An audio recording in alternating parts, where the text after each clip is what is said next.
এদিকে প্রথমে 1 বাটি গোবিন্দভোগ চাল নিয়ে ভালো করে ধুয়ে জল ঝরাতে রেখে দিন। তারপর কাজু কিশমিশ, তেজপাতা আর গোটা গরম মশলা সাইড করে রাখুন। এইদিকে গ্যাসটা জ্বালিয়ে একটা হাতার মধ্যে ঘিটা গরম করতে দিয়ে দিন। ঘিটা গরম হয়ে গেলে গ্যাসটা নিভিয়ে সেই ঘিয়ের মধ্যে একটু হলুদ গুঁড়ো দিয়ে দিন। হলুদের সাথে ঘিটা ভালো করে মিশিয়ে নিন।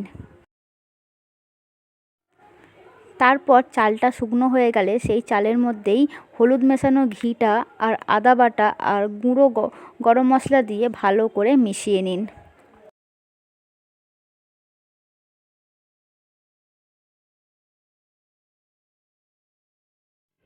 তারপর কড়াটা গরম করে কড়ার মধ্যে কিছুটা ঘি দিয়ে দিন।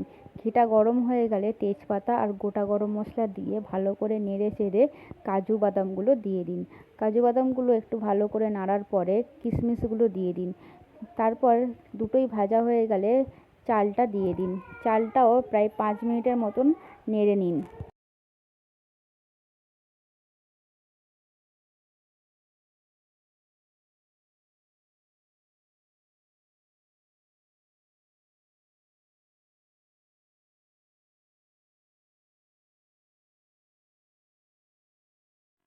চালটা ভালো করে নেড়ে নেওয়ার পরে 1 বাটি চালের জন্য 2 বাটি জল দিতে হবে।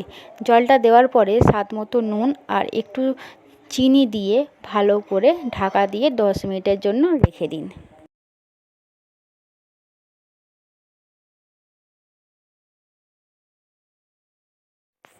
10 মিনিট পর খুলে দেখি ঠিক জিনিসটা এই রকম হয়েছে। একটু জল জল ভাব থাকায় আবার ঢাকনা দিয়ে 5 মিনিট রেখে দিয়েছি লো ফ্লেমে। তারপর ঢাকনা খুলে